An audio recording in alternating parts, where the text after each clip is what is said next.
Hey, this is David with thepepperbookshelf.com, and I've got a pretty interesting book for you today. It's called Police Combatives, Violent Encounter Resolution by Chuck Habermal, and I probably totally butchered this guy's name. Pretty interesting book. It's probably a little hard to find. Amazon, I don't think, sells it directly, but they do give you a link to some resellers. I happened to find this I went to a law enforcement honor society conference down at Georgia, the Army base down in Georgia, and I really don't remember all the Army bases because, you know, I was a devil dog myself. But so I'm sitting at one of the surplus stores looking around. We're trying to find some pistol magazines because we had one of our shooters had a malfunction. So we're looking for stuff, and I find this book, and I thumb through it, and I just immediately thought it was awesome and had to buy it. This isn't a book that you read cover to cover, right? It's little bitty tips, right, that you go through, and it's got a table of contents, and it talks like principles of the police combatives, strikes, grapplings, takedowns, chokeholds, escapes, violent encounter strategies, handcuffing, weapon retention, combat conditioning, right? So you've got a topic. And then if you go to the topic, say I'll go to violent encounter strategies, so 74.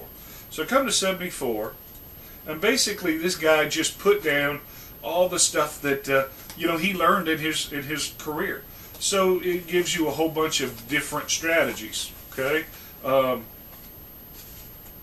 For example, pressure point tactics are effective in many situations, but they usually work in passive, slight resistance scenarios.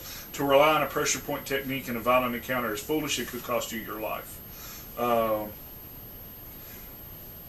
Subject has a high adrenaline flow. When you're calm, he automatically has a higher pain threshold and may be stronger. Handcuffing. When searching lower extremities, don't bend over, which puts you off balance, and take eyes off the subject instead, or lower your torso. Keep your back straight and head up. In a wall vehicle position, be prepared to foot sweep, foot hook, or T-bar the subject if it becomes non-compliant. You know, some of this is pretty common sense, born of experience. Headbutts must be thought of and practiced to be used in a real situation. Use focus pads for this. You know, there's all sorts of different, just little bits. You know, if I was a law enforcement supervisor, you know, I might take this and just spit a little bit out of the roll call, right? Hey guys, remember, and then just spit this out.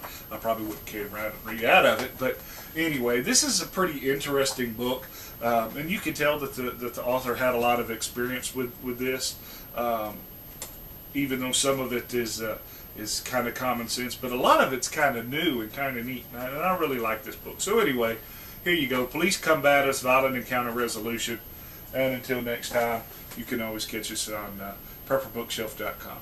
Thank you.